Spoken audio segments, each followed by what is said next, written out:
आपकी बात मध्य प्रदेश में दमोह स्टोरी को लेकर रोज नए खुलासे सामने आ रहे हैं। हिजाब धर्मांतरण के बाद अब भारत का आधा नक्शा अपने स्कूल के लोगों में शामिल करना और उस लोगों को तमाम जगह पर दिखाना, यह आरोप तो था ही, पर एक बड़ा आरोप निकल कर आया और उस आरोप की तस्दीक हमारी पड़ताल ने भी कर दी। स्कूल के बीच से एक रास्ता निकलकर, गुप्त रास्ता निकलकर मस्जिद के पीछे से होता हुआ मस्जिद में जाता था।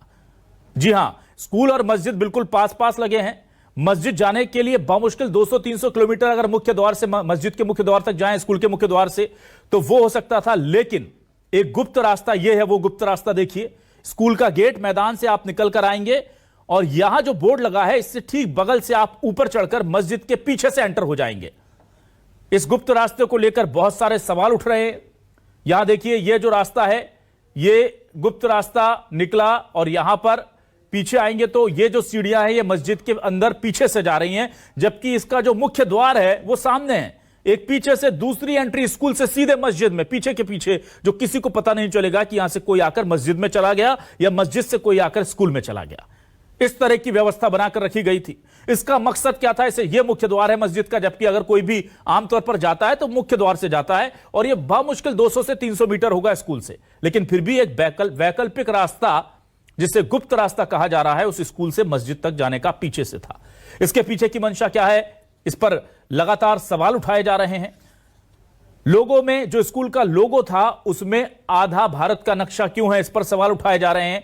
लेकिन पहले आपको हम बता दें कि इस पूरे मामले को लेकर सियासत बहुत ज्यादा हो रही है, एनआईए जांच तक की बात सामने आ रही है। तो क्या वाकई में यह कोई सियासी साजिश है या मजहबी उन्माद? इसी पर शुरू करते हैं आपकी बात।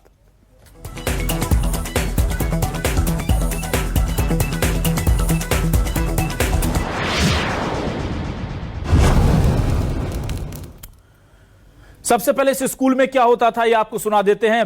एक बच्चा और एक बच्ची इस स्कूल में जो पढ़ते थे वो बता रहे हैं कि वहां पर किस तरह से उनके तिलक को अगर वो लगा करके चले जाते थे तो गेट पर एक आदमी खड़ा रहता था जो सिर्फ यही चेक करता था कि आप किसी दूसरे धर्म की किसी निशानी के साथ अंदर तो नहीं जा रहे।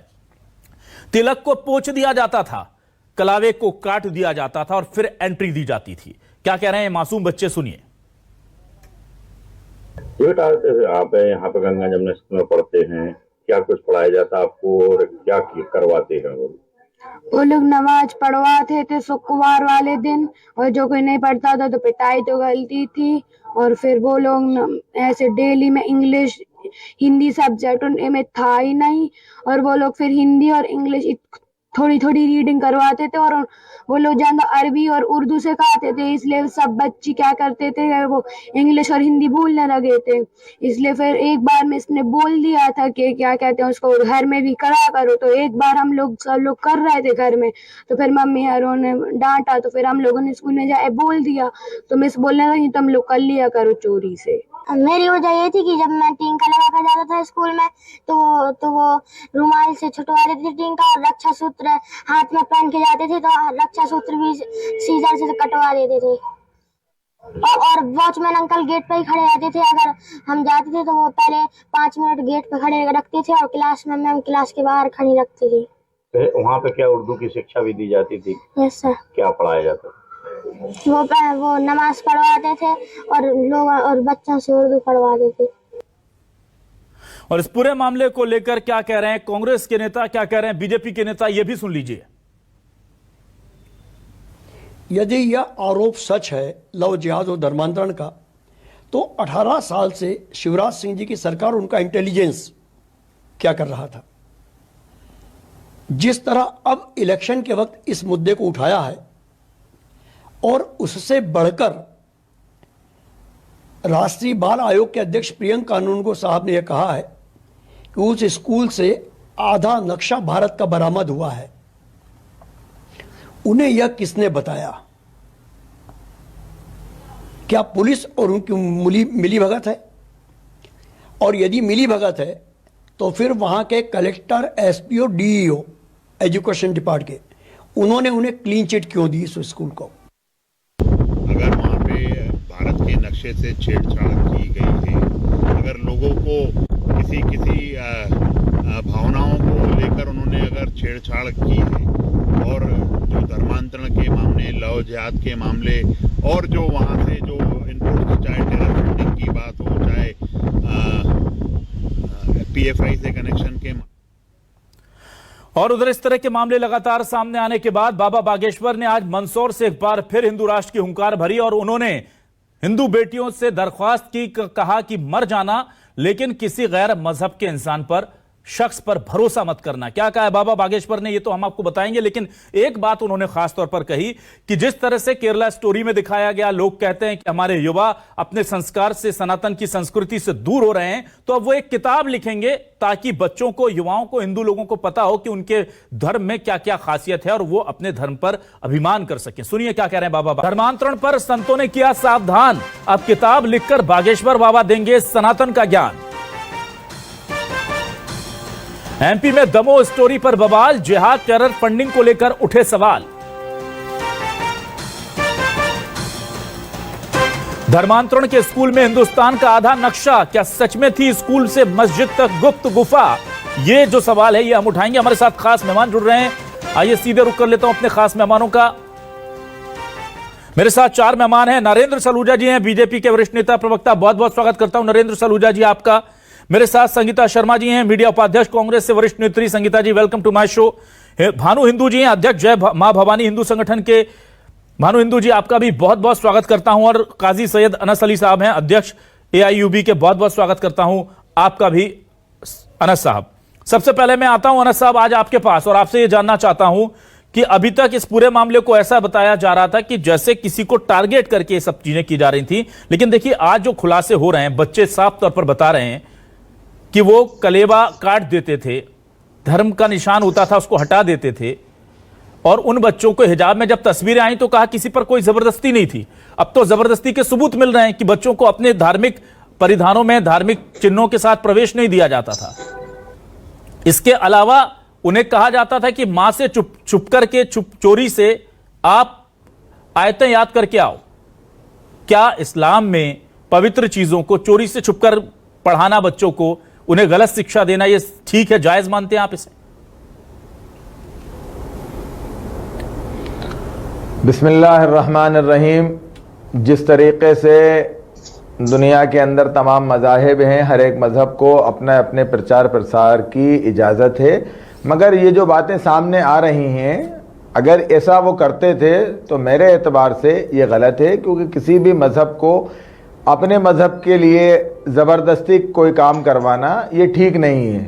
मगर मैं फिर यहाँ सवाल खड़ा होता है कि एक स्कूल है, उस स्कूल के छात्र हैं, छात्राएं हैं, और इतने सालों से वो स्कूल चल रहा था, तो पेरेंट्स भी वही थे, शासन प्रशासन भी वही था, स्कूल का जो संचालन कर रहे थे वो भी वही थे, टीचर्स भी वही थे, तो अभी तक इन बच्चों ने क्यों शिकायत नहीं की?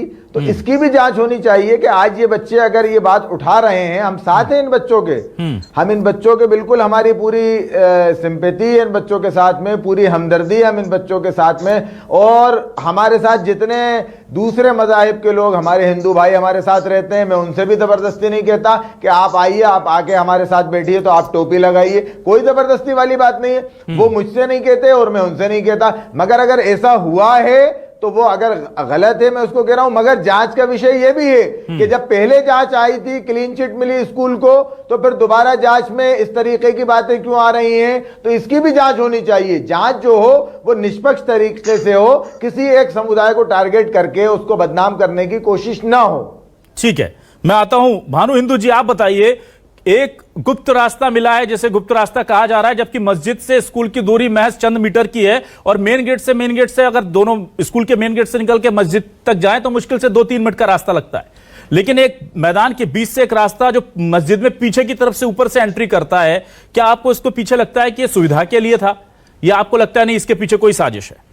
क्योंकि ऐसे कई मंदिर भी होंगे भानु हिंदू जी जो किसी स्कूल से लगे होंगे, और हो सकता है उसमें भी कोई कल को रास्ता निकल आए, तो ये एक स्वाभाविक तौर पर कोई छोटा सा संयोग हो सकता है जिसे हम बड़ा चढ़ाकर देख रहे हैं, या आपको लगता है नहीं इसके पीछे वाकई में साजिश है?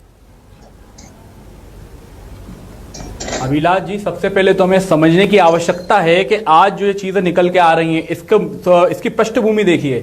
अभी भोपाल से कुछ दिनों पहले अपने ATS ने छापा मारा था, उसमें भोपाल से एक शिक्षक पकड़ाए थे तो ये सीधा इशारा कर रहा है कि मध्य प्रदेश के अंदर तालीम जिहाद चल रहा है। बच्चों को गलत शिक्षा देकर के, धर्म के लिए बरगला करके उनको परिवर्तन करने का काम किया जा रहा है। और बात रही स्कूल, इस मंदिर से गुफा, किसी प्रकार की गुफा निकलने की, तो आज तक मैंने तो ऐसा कोई स्कूल नहीं देखा जहां से कहीं गुफाएं निकली हों। यह साफ साफ इंडिकेशन है, समाज को एक इशारा है कि देश के अंदर एक बहुत बड़ा षड्यंत्र चल रहा है। ठीक है, तो आपको लग रहा है जानबूझकर किया गया है? बिल्कुल। आज तक आपने कोई ऐसा स्कूल देखा जहां से कोई रास्ता, गुप्त रास्ता गया हो? 200 मीटर का रास्ता है, सामने से जाए ना, ये गुप्त रास्ते की क्या आवश्यकता है? ठीक है, मैं आता हूं वापस अब इसके बाद संगीता शर्मा जी आपके पास। संगीता जी, इस पूरे मामले में शुरू में देखिए हमें भी लग रहा था कि शायद इसे बढ़ा चढ़ाकर पेश किया जा रहा है, लेकिन रोज नए खुलासे हो रहे हैं। लेकिन एक चीज मैं यहां पर ये जानना चाहूंगा कि आज इसमें कुछ दिनों पहले तक एनआईए की जांच की बात कही जा रही थी, और आज कहा जा रहा है कि अगर एनआईए की जांच, एनआईए आती है या कोई भी केंद्रीय एजेंसी आती है तो हम सहयोग करने को तैयार हैं। इसका मतलब है कि ऐसा कोई तथ्य नहीं मिला है टेरर फंडिंग का, क्योंकि ऐसा होता तो वो प्रोवाइड किए जाते और जांच करने के लिए एजेंसियां आ जाती। क्या हमें इस तरह भी देखना चाहिए? देखिए अभिलाष जी, ये पूरा मामला लगभग 3-4 दिनों से चल रहा है और इस पर काफी सारे खुलासे भी होते चले जा रहे हैं। और इसमें गंगा जमुना स्कूल का जो स्टाफ है या जो उनके संचालक है या पूरा एडमिनिस्ट्रेशन जो उनका है, ये जितना जिम्मेदार है उतना ही जिम्मेदार सरकार भी है। अब देखिए कि सरकार का उस स्कूल की तरफ कोई ध्यान नहीं था, मतलब सरकार का शिक्षा की तरफ कोई ध्यान नहीं था कि मध्य प्रदेश में कैसी शिक्षा दी जा रही है। ये सरकार का सबसे बड़ा फेलियर है, क्योंकि सरकार 18 सालों से मध्य प्रदेश में है और एक ही पार्टी की सरकार है। तो इससे ये खुलकर सामने आता है कि जितना जिम्मेदार स्कूल है उतना ही जिम्मेदार सरकार भी है। जितनी धाराएं स्कूल पर लग रही है उतनी ही धारा सरकार के जिम्मेदारों पर भी लगना चाहिए, क्योंकि इन्होंने स्कूल पर इंस्पेक्शन क्यों नहीं किए? स्कूल से संबंधित जो अधिकारी थे, जो कर्मचारी थे, जो मंत्री थे, वो कहाँ थे जब इतना सब कुछ हो रहा है? देखिए, यहाँ पर यह कहा जा सकता है कि सभी धर्मों को अपने अपने धर्म का प्रचार प्रसार करने का खुली छूट है, पर वो अपने धर्म के अंदर, अपने धर्म से बाहर जाकर नहीं है। यदि किसी धर्म को दबाव बनाकर या इस तरीके से किया जा रहा है, और मैं तो उनको भी जिम्मेदार मानती हूँ, माता पिता को, कि जो इस स्कूल में इतने वर्षों से लगातार अपने बच्चों को शिक्षा दिला रहे थे, परंतु उन्हें ये जानकारी नहीं थी कि वहां पर कैसी शिक्षा दी जा रही है। क्योंकि घर में जब बच्चा पढ़ लिख कर आता तो उससे पूछा जाता है आज क्या पढ़ा आपने और कैसा पढ़ाया। ठीक है, तो उससे भी थोड़ी जानकारी मिल सकती थी, तो वो भी शिकायत कर सकते थे। तो स्कूल और सरकार दोनों जिम्मेदार हैं इसमें। ठीक है, मैं आता हूं सीधे तौर पर अब नरेंद्र सलूजा जी आपके पास। नरेंद्र जी, देखिए ये सब हो रहा था किसी साजिश के तहत हो रहा था। अगर हम ये बात मान लेते हैं तो फिर इस साजिश को नजरअंदाज करने वालों पर क्या सजा होनी चाहिए? डीओ ने एक रिपोर्ट सौंपी कि वहां पर कोई तथ्य जांच में सही नहीं पाया गया। उस रिपोर्ट को कलेक्टर और एसपी ने भी एंडोर्स किया, अपने ट्विटर से उन्होंने डाला। कार्रवाई हुई तो सिर्फ डीओ को सस्पेंड कर दिया गया, हटा दिया गया। कलेक्टर एसपी पर कोई कार्रवाई नहीं होती। आप एक तरफ वीडी शर्मा जी कह रहे हैं कि विदेशी फंडिंग के एंगल से जांच होनी चाहिए, कलेक्टर एसपी को कोई जानकारी नहीं थी। स्कूल के अंदर गुप्त रास्ता जो कथित तौर पर कहा जा रहा है, जिसे तमाम लोग उठा रहे हैं, दिखा रहे हैं, उसको लेकर कोई कार्रवाई नहीं हो रही, जबकि ये एलआईयू का काम होता है। लोकल इंटेलिजेंस यूनिट को पता होना चाहिए कि ऐसा कोई रास्ता है। ये तमाम चीजें क्या सिर्फ और सिर्फ स्कूल के संचालक इसके लिए जिम्मेदार हैं? और दूसरा जो सबसे महत्वपूर्ण सवाल करने जा रहा हूं मैं सलूजा जी, ये कहा जा रहा है कि जो बार बार बात पूछी जा रही है, अनस अली साहब पूछ रहे हैं संगीता जी, कि उस स्कूल में पढ़ने वाले बच्चे और उनके अभिभावक आवाज क्यों नहीं उठाते थे? उसके पीछे जब हमने छानबीन की तो पता चला कि बहुत कम दामों में अच्छी शिक्षा यहां पर मिलती थी। इस लालच में वो मुंह बंद रखते थे। तो क्या मध्य प्रदेश के सरकारी स्कूलों में अच्छी शिक्षा नहीं है? प्राइवेट स्कूल क्या इतने महंगे हैं कि बच्चों को भेजना दुश्वार है? ये तमाम सवाल उठ रहे हैं। देखिए अभिलाष जी, आपने बहुत सारे सवाल पूछे तो इसका जवाब भी लंबा होगा जी, तो बेहतर होगा धैर्य पूर्वक मुझे अपनी बात तो रखने दीजिए जी। देखिए, अभी स्कूल पे कार्रवाई हुई, किसने करी? कांग्रेस ने करी क्या? भाजपा सरकार ने करी। यदि आप कह रहे हैं कि डीओ दोषी हो तो डीओ पे हमने क्या करा? उसको हटा दिया। कलेक्टर एसपी की बात कर रहे हैं आप, तो प्रारंभिक रिपोर्ट डीओ ने दी, जिसको आधार मान के उन्होंने बात कही। लेकिन जब पूरा मामला सामने आया तो आपने खुद ने ठीक कहा कि शुरू में मामला बहुत छोटा लग रहा था, लेकिन जब ये मामले का खुलासा हुआ, पहले कहा जा रहा था कि स्कूल में किसी को स्कार्फ और हिजाब की कोई जबरदस्ती नहीं है, इस तरह की बातें सामने आ रही थी। तो जब ऐसा लग रहा था मामला सिर्फ स्कार्फ और हिजाब से जुड़ा हुआ है, लेकिन जब बच्चों के बयान सामने आए कि उन्हें नमाज पढ़ने को मजबूर किया जाता था, उन्हें आयतें सिखाई जाती थी, उनका कलावा काट दिया जाता था, उनको माथे पर तिलक लगा के जाने की इजाजत दी थी। तो जिस प्रकार के भारत के नक्शे के साथ छेड़छाड़ वाला लोगो है उस स्कूल का, और उस स्कूल के संचालक के जितने भी अन्य व्यवसायिक संस्थान है वहां पे भी उसी लोगों का इस्तेमाल किया जा रहा है। और जिस प्रकार से टेरर फंडिंग, विदेशी फंड की बातें सामने आ रही, सारे मामले की मुख्यमंत्री जी ने, गृह मंत्री जी ने गंभीरता से जांच के आदेश दिए। अभी जांच की पूरी रिपोर्ट नहीं आई, लेकिन ये जो जिहादी साम्राज्य मध्य प्रदेश में खड़ा किया जा रहा है, जो केरल स्टोरी की तरह दमो स्टोरी खड़ी की जा रही, मैं तो पूछना चाहता हूँ कमलनाथ जी कहाँ है, दिग्विजय सिंह जी जो छोटी छोटी सी बात पे बयान देते हैं, जो छोटे छोटे से देश विदेश के, कर्नाटक के और केरल स्टोरी पे बयान देते हैं, इस दमो स्टोरी पे कांग्रेस के मुंह क्यों सिल गए, इनके मुंह में क्यों दही जम गया, ये मौन क्यों हो गए? क्योंकि तुष्टीकरण की नीति है इनकी। ये मुस्लिमों के बीच जाके कहते हैं उनकी जनसंख्या कम हो रही, ये रोजे में जाके जिताने की बात करते हैं, दंगों का भय दिखाते हैं। इतना बड़ा घटनाक्रम मध्य प्रदेश में हो गया, इसके मध्य प्रदेश के हर राजनीतिक दल को इस घटना का विरोध करना चाहिए। अरे मध्य प्रदेश में आप टीचरों के धर्म परिवर्तन का मामला सामने आ रहा है, आपका आयतें सिखा रहे बच्चों ने वीडियो सामने आए कि उनको आयतें सिखाई जा रही, उनसे नमाज पढ़वाई जा रही, उनसे दुआ पढ़ाई जा रही। तो इस तरह का मामला मध्य प्रदेश में आएगा तो इस सरकार ने ही कार्रवाई करी है। ये कह रहे हैं कि सरकार दोषी है, कोई कांग्रेस आके कार्रवाई नहीं कर गई, कोई कमलनाथ की 15 महीने की सरकार ने कार्रवाई नहीं करी। ये लोग तो तुष्टीकरण के तहत ऐसे लोगों को बढ़ावा देते थे, इस बढ़ावे के कारण ही आज इतने सिर उठे। यदि 15 महीने ये लोग कार्रवाई करते तो ऐसे सिर नहीं उठते, लेकिन हमारी सरकार में ऐसे जिहादी लोगों के सिर उठने नहीं दिए जाएंगे। ठीक है सर। संगीता जी कुछ कहना चाह रही हैं आप? संगीता जी। जी बिल्कुल, ये भाजपा प्रवक्ता की जो बयान है नफरत फैलाने वाले बयान है, और मैं इनसे पूछना चाहती हूँ कि मध्य प्रदेश में हजारों लड़कियों के हर दिन रेप हो रहे हैं, गैंग रेप हो रहे हैं, गृह मंत्री जी की बोलती क्यों नहीं खुलती है उस पे? शिवराज सिंह चौहान जी की बोलती क्यों नहीं खुलती है? और ये वीडी शर्मा जी, उसकी बात करें, कांग्रेस और अरुण यादव और कमलनाथ दिग्विजय सिंह लड़ रहे हैं, देश पे बात करूं, अरुण यादव दिग्विजय सिंह जीतू पटवारी कमलनाथ क्यों लड़ रहे हैं, क्यों लड़ रहे हैं, इस पे बात करूं मैं। राहुल गांधी का मजाक क्यों उड़ा दिया, इस पे बात करूं। कमलनाथ को मुख्यमंत्री का चेहरा क्यों नहीं बनाया जा रहा, इस पे बात करूं। ये विषय पे बात करें, ये कोई अपनी कोई कांग्रेस का एजेंडा नहीं है टीवी डिबेट, आपने जो कांग्रेस की बात कर रहे हैं विषय पे बात करें, और अब चुनाव विषय पे बात क्यों नहीं कर रहे हैं? इस तरीके के बयान देकर जनता को भड़काने का अभिलाष काम जी कर इनको रहे बोलिए हैं, विषय पे बात करिए, ज्यादा ज्ञान मत ये झूठ परोसिए, और फरेब ये ज्यादा सब अपनी कांग्रेस का पार्टी में ज्ञान मत चलाना, परोसिए, ये टीवी चैनल कांग्रेस पर की नहीं चलेगा इतना ज्ञान, कांग्रेस के इतना कामले में याद परोसिए। रखना। और एक बात और सुन लीजिए कान खोलकर, 18 सालों से क्या कर रहे थे मुख्यमंत्री और गृह मंत्री? जनता को बेवकूफ बनाने का काम कर रहे हैं।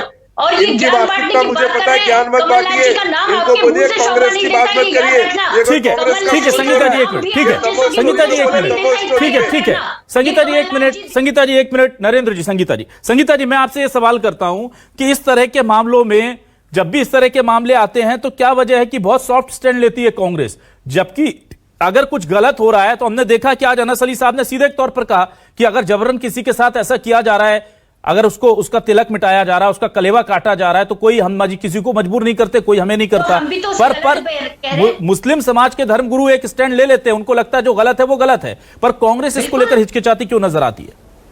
क्योंकि ये कांग्रेस के तो बयान है, ये मैं कांग्रेस के अधिकृत प्रवक्ता बात कर रही हूँ आपसे। ये बीच में कौन बोल रहे हैं? इनसे बोलिए कि थोड़ा धैर्य से सुने, इनसे बोलिए थोड़ा धैर्य से सुने, सवाल पूछते हैं। जी संगीता जी बोलिए प्लीज। देखिए मैं कांग्रेस की अधिकृत प्रवक्ता हूँ, और अभी जो बयान दिया था अधिकृत हमारे अध्यक्ष जी ने दिया था, और कमलनाथ जी से जब आप सवाल पूछेंगे तो वो भी अधिकृत जवाब देंगे। जब हम कह रहे हैं कि ये गलत हुआ है और भाजपा की सरकार में गलत हुआ है, भाजपा कार्यालय में भाजपा कार्यालय के अंदर ISI का एजेंट बैठता था। चलिए ठीक है सलूजा जी एक मिनट। पूरा माहौल गलत फैलाने का काम ये भारतीय जनता पार्टी की सरकार करती है, जो अपना एजेंडा बनाकर चल रही है। ठीक है मैं भानु हिंदू जी के पास आता हूँ। दोषियों पर कार्रवाई हो और उसको शिक्षा मंत्री का इस्तीफा होना चाहिए। कमलनाथ ठीक है भानु हिंदू जी एक मिनट, सलूजा जी ठीक है एक मिनट, भानु हिंदू जी के पास आता हूँ। भानु हिंदू जी ठीक है, संगीता जी एक मिनट, भानु हिंदू जी का नाम आपके मुंह से शोभा नहीं देता। ठीक है भानु हिंदू जी आपसे मैं जानना चाहता हूं, अब एक बात बताइए, एक स्कूल में इस तरह से चीजें निकलकर सामने आ गई, वो भी उस स्कूल संचालक की गलती से क्योंकि उसने पोस्टर चस्पा कर दिया, लेकिन बाकी स्कूलों में कहीं कोई गलत शिक्षा नहीं दी जा रही। मैं सिर्फ एक धर्म के लिए बात नहीं कर रहा हूं, हो सकता है कट्टरता किसी दूसरे धर्म के लिए भी सिखाई जा रही हो, इस तरह से वहां भी किया जा रहा हो। इसकी जांच पर्याप्त तौर पर होनी चाहिए। इसको कैसे आपको लगता है कि इस पर भरोसा किया जाए? देखिए अभिलाष जी, मैं पहले भी अपनी बातों में बोल चुका हूं कि ये एक तरीके का शिक्षा जिहाद है। आप देख चुके हैं कि भोपाल से एक शिक्षक पकड़ा है। अब जो शिक्षक है, सोचिए वो बच्चों को क्या शिक्षा देते होंगे। तो इसकी जांच संपूर्ण मध्य प्रदेश में नहीं, संपूर्ण भारत में करनी चाहिए, क्योंकि आज विषय बच्चों के जीवन का है, राजनीति का नहीं है। राजनीति कर रहे हैं हमारे जो अदर प्रवक्ता बैठे हैं, कांग्रेस के प्रवक्ता बैठे हैं, राजनीति का विषय नहीं बचा है। अब ये देश की सुरक्षा का विषय है, ये देश की विकास का विषय है। ठीक है, अब मैं आता हूं काजी साहब के पास। अनस अली साहब, देखिए बहुत गंभीर सवाल मैं कर रहा हूं। एक वक्त ऐसा होता है जब हर कोई चाहता है कि मेरे धर्म का प्रचार प्रसार हो, हर आदमी चाहता है, उसकी हसरत होती है, लेकिन उसको किस तरीके से करना है इसके बहुत सारे रास्ते उनको उनकी धार्मिक किताबों में, धार्मिक गुरुओं से भी बताए जाते हैं। पर ऐसा क्यों हो रहा है कि अचानक इतने सारे मामले निकलकर सामने आ रहे हैं जिसमें जबरन ये किया जा रहा है? क्योंकि जितना मुझे पता, हो सकता है मेरी जानकारी दुरुस्त ना हो, आप बताइएगा, कि जबरन तो, जबरदस्ती तो, जबर से तो किसी को किसी भी धर्म में लाना ही गुनाह है। तो ऐसा क्यों हो रहा है? क्या आपको लगता है कि इस्लाम को ये लोग समझ नहीं पा रहे हैं? क्योंकि जो मोहम्मद इदरीस जैसे पढ़े लिखे लोग हैं, जो स्कूल संचालक हैं, प्रबंधक हैं, या फिर वो प्रोफेसर जो भोपाल में पकड़ाए थे HUT के लिंक के जरिए, जिन्होंने सौरभ से सलीम बनाया और फिर एक आतंकी संगठन खड़ा कर दिया, ये लोग पढ़े लिखे लोग हैं। अगर कोई कम पढ़ा लिखा समझाए तो हम समझ सकते हैं। ऐसे लोगों को लेकर क्या आपको लगता है कि धर्म में क्या किया जाना चाहिए? क्या और अच्छी व्याख्या करने की जरूरत है? उन्हें समझाना है कि नेकी से, अच्छाई से, ईमान से लेकर आओ, किसी को धर्म में लाना है। जबरदस्ती या धोखा देकर, कलावा काटकर, डरा करके लाना ठीक नहीं है।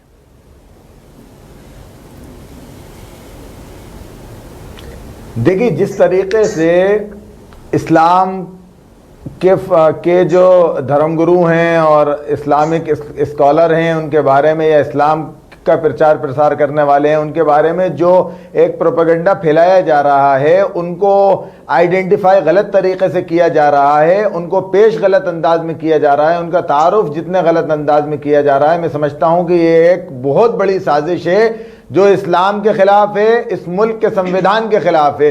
जिस तरीके से बार बार यहाँ पे ये बात कही जा रही है कि ये तालीम का जिहाद है, तो क्या आप ये चाहते हैं कि मध्य प्रदेश को भगवा में करना चाहते हैं या हिंदुस्तान को भगवा में करना चाहते हैं? आज आप ये कह रहे हैं ये तालीम का जिहाद है, कल आप ये कहें, कल आपने ये क्यों नहीं कहा जब APJ अब्दुल कलाम जैसे बड़े आदमी ने और इस मुल्क के लिए परमाणु हथियार बनाए, जब आपने क्यों नहीं कहा कि ये हथियार का जिहाद है?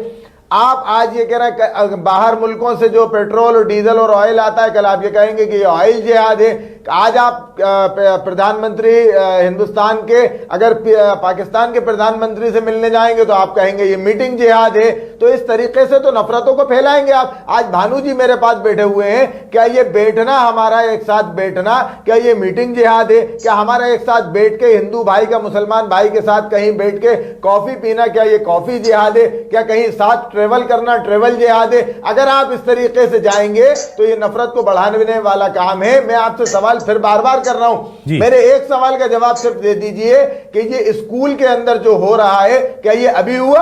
ये 12 साल से स्कूल चल रहा था। जब मौजूदा हुकूमत जो इस वक्त है वो हुकूमत थी इस वक्त। मैं सवाल करना चाहता हूं, जब से आज तक क्यों नहीं हुआ? क्या एक भी कंप्लेंट उन बच्चों ने नहीं की? अरे भाई, जब बच्चों को जिस तरीके से, अगर कोई हुआ है तो गलत है, और गलती अगर है तो कहीं छुप नहीं सकती। वो हॉस्टल नहीं था, वो डे बोर्डिंग था, बच्चे पढ़ने आते थे और चले जाते थे पढ़कर। एक मर्तबा तो कहते अपने पेरेंट्स से जाकर। आजकल तो इतना एडवांस जमाना हो गया है कि स्कूल में पढ़ाने वाला टीचर अगर किसी को बच्चे को मार दे तो वो जाके FIR करा सकता है। ठीक है। इस माहौल के अंदर अगर ये बच्चे नहीं कह रहे थे 12 साल से और अब कह रहे हैं, तो अब आप अंदाजा लगा लीजिए कि किस तरीके। नरेंद्र जी, बस 20 सेकंड में जवाब दे दीजिए। बड़ा गंभीर सवाल उठा रहे हैं अनस साहब को जाता था वो। ठीक है अनस साहब, आपका सवाल का जवाब नरेंद्र जी 20 सेकंड। इसी मुल्क में स्कूल है, संविधान हो जाए। काजी साहब तो मैं जवाब दे दूं। सुनिए मेरी एक बात सुन लें, आप कंप्लीट कर लेने दे। एजुकेशन विभाग, अरे सर सुन लीजिए आप, शिक्षा विभाग से मान्यता लेने के बाद में बकायदा पूरी सारी चीजें, उसकी फॉर्मेलिटी पूरी करने के बाद में एक हिंदुस्तानी मुसलमान अपने स्कूल का नाम रखता है दिल बड़ा करके, Ganga Jamuna higher secondary school. उसके ऊपर आप इस तरीके का लांछन लगाएंगे तो ये कहीं ना कहीं माइनॉरिटीज को पस्त करने की, माइनॉरिटीज का। ठीक है ना साहब, आप समय कम है, मैं आपका सवाल का जवाब ले रहा हूं। नरेंद्र सलूजा जी, अपना दिल बड़ा करके स्कूल से कोई शिकायत नहीं आई 12 सालों से, और अचानक इतना सब कुछ कैसे? ये काजी साहब बता रहे हैं, तो क्या 12 साल से ये मामला चल रहा था? हो सकता है मामला भी 2-4 महीने पहले चालू हुआ हो, जब सरकार के संज्ञान में आया तो कार्रवाई करी ना।